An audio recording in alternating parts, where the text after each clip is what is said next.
네, 반갑습니다. 오늘 온라인 세례 입교 교육 세 번째 시간입니다. 교회 생활에 대한 안내에 대한 두 번째 시간으로 오늘은 복음과 신앙에 대해서 그리고 또 가정과 사회에 대해서 함께 살펴보겠습니다.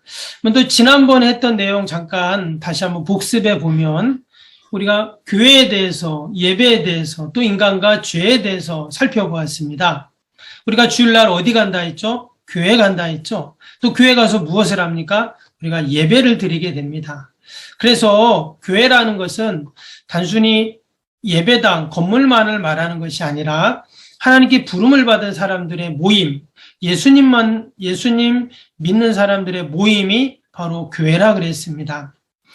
우리는 예배라고 말하면 예배는 말씀과 기도가 중심이라고 했습니다. 그래서 말씀은 하나님의 그 영적인 양식이고, 그리고 또 기도는 하나님과의 대화 또는 영혼의 호흡이라는 말씀을 같이 나누었습니다. 근데 우리가 왜 하나님 앞에 예배를 드리는가? 원래 하나님은 인간을 하나님의 형상대로 만드셨다 했죠? 그래서 하나님과의 그런 교제, 만남을 하나님은 갖기를 원하십니다.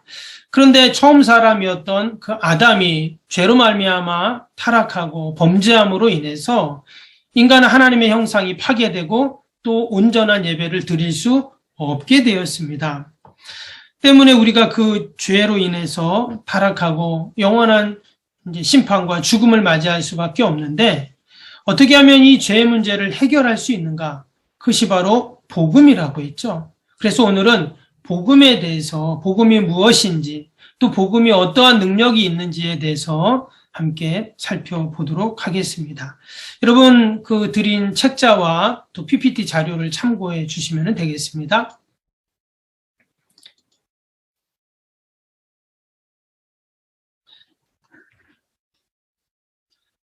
우리가 복음이라고 하면 우리는 그것을 복된 소식 또는 기쁜 소식이라고 이야기를 합니다. 그럼 그 기쁜 복된 소식이 무엇인가? 그것은 바로 죄로 말미암아 영원히 죽을 수밖에 없었던 죄인인 내가 예수님이 십자가 대속의 은총으로 영생을 얻은 것이 복음입니다. 아마 이 말이 잘 이해가 안 되는 우리 친구들도 있을 줄 압니다. 그런데 여기서 말하는 이 복음이라는 것은 말 그대로 우리가 예수님을 믿는 것, 이것이 바로 복음입니다. 그로 인해서 우리가 영원한 생명 또 구원을 얻는 것이 복음이다라는 것이죠. 이 복음에 대한 내용은 성경 창세기에서부터 요한계시록 마지막 장까지 잘 기록이 되어 있습니다. 그래서 성경을 우리는 어떤 책이라고 하냐? 거룩한 책. 성경이라는 말 자체가 거룩한 책이죠. 왜? 그 성경이 바로 복음이고 나를 살리는 말씀이고 영생을 얻는 말씀이 기록되어 있기 때문에 그 책은 거룩한 책이 되는 것입니다. 근데 우리가 성경을 조금 더 구체적으로 살펴보면 여러분 성경은 구약과 신약으로 되어 있습니다. 그래서 구약 39권, 신약 27권에서 전집이죠. 여러분이 구약과 신약이라는 말은 구약은 옛날의 약속, 또 신약은 새로운 약속. 그래서 그 중심이 바로 예수님이 계시잖아요. 그래서 예수님 오시기 전에 옛날의 약속, 오신 이후의 약속. 그래서 신약, 구약으로 구분이 됩니다. 성경의 주제는 오직 하나입니다. 바로 하나님의 사랑이죠. 또 그 사랑을 또 다른 말로 이야기하면 예수님의 십자가 대속의 사랑입니다. 그러니까 한마디로 하나님이 나를 얼마나 사랑하시는지에 대한 내용이 성경의 주제예요. 근데 그 얼마나 사랑하시는가의 그것이 바로 예수님을 이 땅에 보내셔서 나를 대신해 나의 죄를 없애기 위해 십자가에서 대신 죽으신 그 사랑인 것이죠. 그리고 이제는 성령님께서 그 십자가의 사랑과 함께 나와 함께 하심을 기록한 것이 바로 성경의 내용이다 하는 것입니다. 우리는 이러한 성경 말씀을 붙잡고 이제 이 땅에서 살아가야 되는데 그것이 바로 이제 신앙입니다. 그래서 우리가 하나님 말씀, 그 진리, 복음을 믿고 또 예수 그리스도를 나의 구주로 믿는 것, 이것이 바로 신앙이라고 말할 수가 있습니다. 우리의 신앙은 사도신경을 통해서 조금 더 우리가 구체화될 수 있습니다. 우리가 예배 시간에 사도신경을 읽거나 암송을 하잖아요. 말 그대로 이 사도신경은 예수님의 제자들 또는 초대교회 사도들의 신앙의 고백문이었습니다. 이게 오랜 시간이 지나면서 지금 우리가 예배 시간에 함께 읽고 또 암송하는 신앙 고백서가 되었는데요. 우리가 이 사도신경으로 신앙을 고백하면서 나의 신앙 또한 고백을 해야 된다라는 것입니다. 그리고 거기서 끝나는 것이 아니라 내가 신앙 고백한 것처럼 살아가는 것, 이것이 바로 신앙생활이다라고 말할 수가 있습니다. 여러분, 복음을 듣고 이제 우리가 이 땅에서 신앙생활 하는데 그러면 우리가 신앙생활할 터전, 필드가 어디일까요? 첫 번째는 가정입니다. 그래서 그 복음을 듣고 신앙을 고백한 성도들이 가정과 사회를 통해서 이제 우리가 하나님의 영광을 드러내야 되는 것이죠. 여러분, 가정은 어떤 것이냐? 가정은 하나님의 창조의 질서입니다. 하나님께서 이 땅에 만들어주신 게 두 가지가 있는데 바로 가정과 교회이죠. 그래서 이 가정은 하나님께서 만드신 그런 공동체입니다.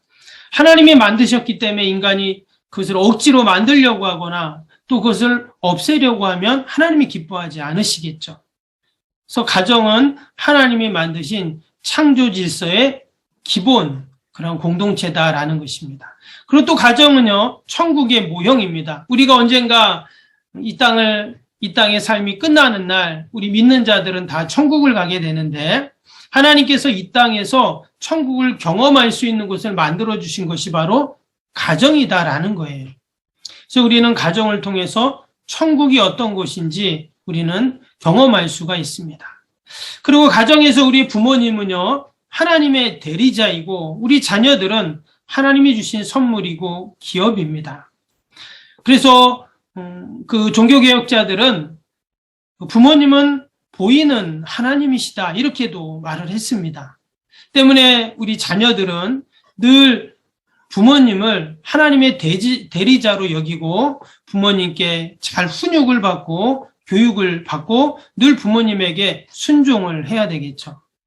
또한 우리 부모들은 자녀들을 하나님이 주신 선물이고 기업인데 여기서 이 기업이라는 말 속에는 숙제라는 의미가 있습니다.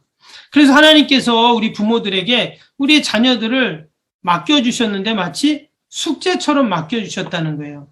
그래서 우리 부모들은 자녀를 잘 돌보고 양육하고 섬겨야 할 의무가 있습니다. 언젠가 하나님 앞에 서는 날 하나님이 우리 부모들에게 묻겠죠. 내가 아무아무개에게 이 자녀들을 맡겼는데 너는 어떻게 이 자녀를 잘 돌보고 섬겼냐? 분명히 물으실 날이 있다라는 것입니다. 그래서 우리가 가정에서 우리의 자녀들 또 우리 부모님들은 우리 또 자녀들을 잘 섬기고 돌봐야 할 책임이 있다라는 것입니다. 또한 우리 그리스도인들은요, 선량한 시민이 되어야 합니다. 신앙을 갖는다는 것은 내가 교회 안에서만 머무는 것이 아닙니다. 이제 교회 바깥에 세상에서 우리가 복음을 듣고 신앙을 가진 자처럼 살아야 되는 것이죠. 그래서 우리 그리스도인들은 선량한 시민이 되어야 한다는 것이고 또 하나는 사회와 국가에 봉사하는 자가 되어야 합니다. 말씀에 내 이웃을 내 몸같이 사랑하라 그렇게 분명히 말씀하셨습니다. 그래서 우리가 늘 주님의 말씀을 기억하면서 우리의 이웃들을 우리가 내 몸처럼 우리가 내 몸을 얼마나 아끼고 보호합니까? 그렇게 우리의 이웃을 섬기고 돌봐라 하는 말씀이겠죠. 그래서 우리가 이제 그런 복음과 신앙을 가진 자로서 늘 하나님께 영광을 돌리는 하늘로 하나님께 영광 돌리고 또 수평적으로는 이 땅에서 그 도덕적, 윤리적 그런 삶을 사는, 봉사하는, 섬기는 삶을 사는 것 이것이 바로 세례받고 입교한 그런 성도들의 모습입니다. 예, 지금 함께 나눈 내용은요, 여러분 드린 책자 9페이지에서 15페이지까지 요약이 되어 있습니다. 그 내용을 잘 읽어보시고 참고하시길 바랍니다. 예, 감사합니다.